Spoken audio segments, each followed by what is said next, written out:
تاسو سوچ وکړئ چې تاسو مخ کې خلک مړه کېدل شروع شي او چاته هم پته نه چې دا مرګ د څه د وجې کیږي. څه داسې وشي په نن کهانۍ کې. د کهانۍ شروعات کیږي د بن او شون نه چې هغوی د کاروبار دپاره په یو جهاز کې رشیا ته روان دي او اچانک د دې د جهاز د لایټونه خراب شي خو لږ څه وخت کې واپس ټیک شي او دوی آرام سره رشیا ته راورسي او دوی یو ایپ جوړ کړي چې د هغې د مشهورتیا دپاره دوی ته د پیسو ضرورت دي او دوی داسې کسانو له ځي چې هغه په کاروبارونو کې پیسې لګوي خو په دې کې دوی ته پته ولګي چې یو دوه د امریکن جنکۍ د دوی د ایپ استعمالوي او اخر کار دوی هغه ځای ته راورسي خو هلته د دوی مرګر سکایلر هلته ولاړي او د دوی نه د دې ایپ دا آیډیا پټه کړي او په دې انوسټرانو یې خرڅه کړي او دا دواړه په دیکه باندې د هغه ځای نه وباسي. اوس دوی یو ځای ته لاړ شي چې هلته هغه دوه جنکۍ وي چې کم د دوی هغه ایپ استعمالو او دوی ورله میلاوېدو له ورشي نو د یو نوم عیني او د بل نیټلی وي. اوس دا څلور واړه په یو ځای پارټي کوي چې اچانک په دې کلب کې بجلي لاړه شي. اوس دا ټول خلک بهر سړک ته راووتل او هغوی د اسمان طرف ته وکتل نو زیړ زیړ لوګي وو او هغه لوګي ډارک یې چمک شروع کو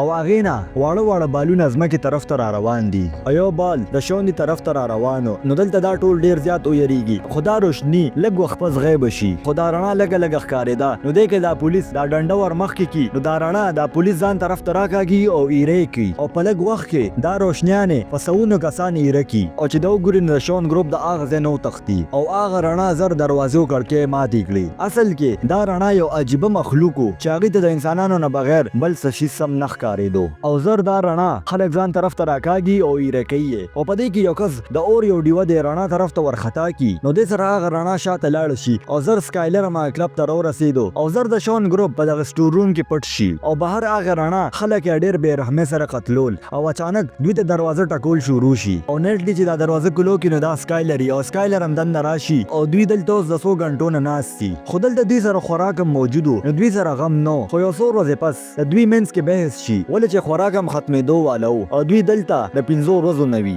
د 20 غنټو نه خاموشي وه نو دوی دا فیصله وکړه چې بهر وځو او د یو اس امبیسي ته ځان ورسو او بهر دوی وګوري چې هر طرف ته سناټه وه او هر ځای کې ګاډي ولاړو او دوی مخکې روان دي په دې کې ولې یو بوډۍ ښځه آواز ورکړي خو هغه په رشین زبان کې خبره کوي نو د دې د وجې دوی د دې بوډۍ ښځې په دې خبره نه پوهېږي او اخر کار دوی یو پل ته ورسي چې د هغې نه اخوا یو اس امبیسي وه خو هغه پل مات شوی و. اوس دوی اخوا دېخوا ګوري چې په دې سیند باندې ووړو او اچانک دوی د پولیس یو ګاډي وویني او سکایلر او دغه دوه جنکۍ دوی پټې شي او بن او شون په منډه دې ګاډي له راشي نو دوی ته د دې ګاډي نه یو نقشه او څه شیزونه میلو شي نو په دې کې دوی وګوري چې یو سپی څه پسې غاپي نو هغه ډایرکټ څه ځان ته راکاږي او ایره شي نو دوی پوهېږي چې دا هغه رڼا ده. د سکایلر او دغه دوه جنکۍ په دې مال کې پټ شي او بن او شون د ګاډي د لاندې پټ شي او زر دغه عجیبه مخلوق دې ګاډي له راشي او هغه چې څنګه دې ګاډي له راجوخ شي نو د دې ګاډي دا هرنم وهل شروع شي او هغه د ګاډي نه غیر چاپېره تو شي خو هغې ته د ګاډي نه لاندې پټ انسانان میلو نه شي او هغه زر د هغه ځای نه لاړ شي. نو اوس بن او شون د خپلو ملګرو له دې مال ته راورسي او هغې هلته وګوري چې یو جهاز د مال سره ټکراو شوی و.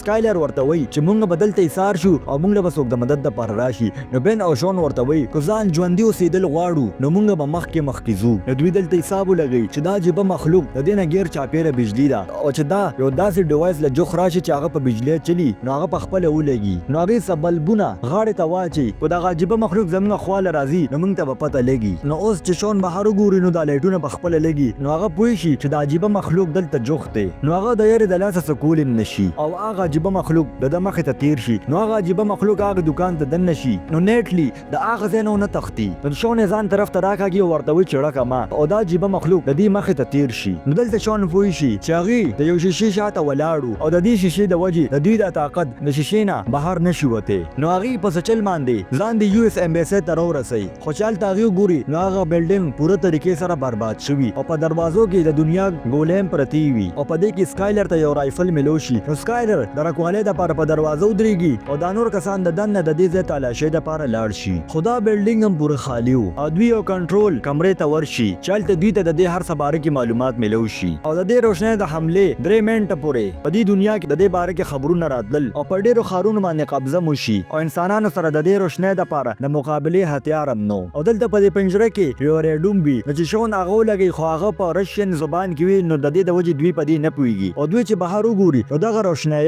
هر طرف ته تباهي شروع کړي نو په دې کې د دې نظر سکایلر باندې پروزي چې هغه کولیان په سړک باندې ګرځېدو نو شون او بن د هغه بچکولو دپاره منډه کړي او د هغې نه مخکې دوی نقشه او هغه ریډو چت کړي او هغه چې څنګه سکایلر له ورورسي نو هغه ځای کې د ګاډو لایټونه په خپله لګېدل شروع شو نو دوی ته پته ولګېده چې دا مخلوق جوخت دی نو سکایلر ورته وایي چې تاسو ردی ځای نه ځئ او سکایلر په دې مخلوق باندې ډزې شروع کړي چې د هغه دیان ځان طرف ته کی زر دا روشني سکایلر هم ایره کی او بن او شون دا غزنو تختی او هغه بچ کی نو بلډینګ ته چې لاړ شي شون وګوري چې مخامخ بلډینګ کې په یو کمره کې لایټ لګېدلې ده نو اوس دوی په پټه باندې هغه بلډینګ ته ځان نورسي او چې هلته ورسي نو یو وی قانوني جنې دوی باندې ډایرکټ تمانچه ونیسي نو هغه دا پوي کی چې موږ د دې روشنۍ نه په پټه دې ځای ته راغلو نو دوی نه پس وی کا دوی دننه راولي نو دوی دلته وګوري چې دې کمره کې ګیر چاپیره اوسپنه لګېدلې وه او د دې مالک دا سرګي نومي سړی و او هغه ورته دا ووایي چې ما دا اوسپنه ځکه لګولې ده چې دلته به بجلي ساره نشي او د دې د وجې هغه به د خطرناک مخلوق نه په امن کې وي او وی کا پرشن زبان باندې پوهېږي نو دې کې ورته شون یو میسج واورئ نو دې کې ورته وی کا وایي چې موسکو ښار کې یو سیند دی او هغې کې یو غټ جهاز دی او سبا پورې که هغه ځای ته چا ځان راورسو نو هغې به یو سیف ځای ته ورسو نو سرګي ورته وایي چې دا سبمرین د دې کمرې په شان تیار کړی دی چې دا رڼا ترې لرې وي اوس دا ټول هغه جهاز سره تلو فیصلو کی او د ټولو نه مخکې ویکا نیټلی او اینی او دې بلډینګ کې د ضرورت سامان تلاش کولو دپاره وځي او بل خوا سرګې شون او بن ته یو خپل نوي جادو ښیي چې هغه به د دې عجیبه مخلوق نه ګیر چاپېره دا بجلي لرکوي او زر د دې عجیبه مخلوق نظر په دې درې واړو جنکو باندې پروزي نو هغه زر هغه بلډینګ طرف ته را روان شي نو دا درې واړه جنکې د دې کمرې طرف ته رامنډه کی او په موقع باندې خپلې کمرې ته رومرسي خو په جلدبازۍ کې دا دروازه صحیح لوک نه کړه او هغه عجیبه مخلوق هم دې کمرې ته راننوځي او دوی د یو شیشې ټیبل د شاته پټ شي نو په دې کې سرګې دا خپل ټوپک را واخلي او په دې رڼا باندې حمله وکړي نو دا عجیبه مخلوق څه وخته پورې لږ فریز کی او دې بجلۍ کې دننه دوی ته د دې مخلوق اصلي شکل ښکاره شي نو اوس دلته دوی پوه شي چې دا عجیبه مخلوق یو خونخوار خلای مخلوق دی چې هغوی د انسانانو ختمولو دپاره ځمکې ته راغلي دي او بدقسمتۍ سره د دې ټوپک اثر لږ وخته پورې او دا خلای مخلوق غیب شي او سرګیم ځان طرف ته راکاږي او ایرې کی او بن او شون په خفیه لاره باندې وځي او نیټلی د دماکې لپاره د ډیزلو دا ټانک مات کی او بن او شون له ځان ورسوي او اینی د یاري د لاسو نه تختی او هغه عجیبه مخلوق اینی ځان طرف ته راکاږي او ایرې کی او ویګه په پاڼو باندې راشي او زر خپلو ملګرو سره د هغه ځای نه وتښتي او د دوی مخې ته ریشین پولیس ولاړي او هغې په بدن باندې اوسپنه لګولي او اچانک لایټونه لګېدل شروع شي او دوی په یو شان حمله شروع کړي چې دې سره دا خلای مخلوق زخمی کی نو پولیس دلته وایي چې موږ دوی یرولی شو خو پوره طریقې سره یې مړه کولی نه شو نو دلته شون وګوري چې یو خلای مخلوق یو تور کاڼی پرېښی د شون هغه راواخلي او ځان سره یې کي نو زر پولیس دوی یو سیف ځای ته راوړي او دوی یو بل ته جانکاري ورکړي نو دا پولیس ورته وایي چې هغه جهاز رسېدو دپاره به ډېر ټایم لګي خو هغه څلور واړه هغه جهاز ته په هر حالت کې ځان رسول غوښتل نو په دې کې دا پولیسان هم راضي شي دوی هغه ځای ته د رسولو دپاره او دوی یو سورنګ په لاره تلل چې اچانک هلته خلای مخلوق راشي خو نو دوی زر هلته پټ شي خو دوی د هغه ځای نه زر روځي او آخر کار دوی هغه سیند ته راورسي او دوی په یو کشتۍ کې کینی او اوس هغه جهاز تلاش کوي او اچانک د دوی دا کشتۍ یو کاڼی د وجې نښلي نو دوی چې څنګه وګوري نو دوی ډېرې زیاتې غټې غټې رڼاګانې ویني چې هغه د ځمکې نه اوسپنه او قیمتي شیزونه بره طرف ته راکاږي نو اچانک د دې نظر په هغې جهاز باندې پروزي خو د دې مخې ته چې دا کم بلډینګ دی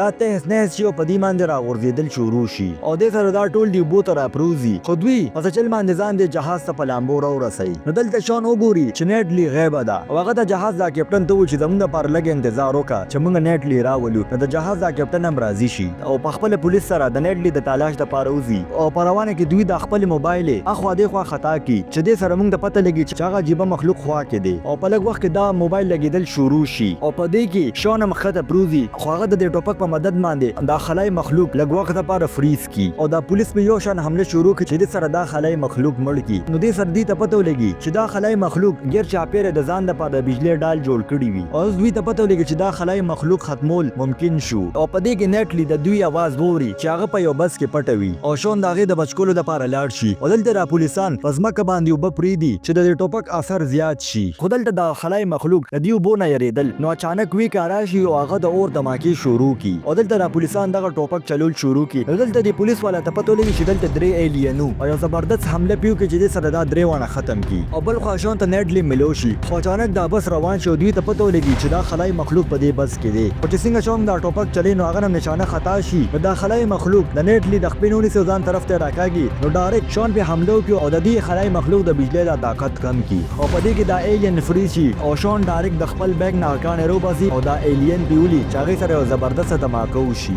او بس هم ودرېږي او آخر کار دوی هغه جهاز ته ځان راورسي او دا پولیسان دلته ایثار شي چې موږ به د خپل ملک حفاظت کوو او دا جهاز هم روان شي او دوی ته پته وچلي چې مختلف ګروپونه دې خلای مخلوق سره مقابله کوي نو دوی هم دا فیصله وکړي چې موږ هم دې ګروپونو کې حصه واخلو او دې سره دا کهاني ختمه شي او که ستاسو دا کهاني خوښه شوي نو دا ویډیو در سره لایک کړئ او چینل در سره سبسکرایب کړئ.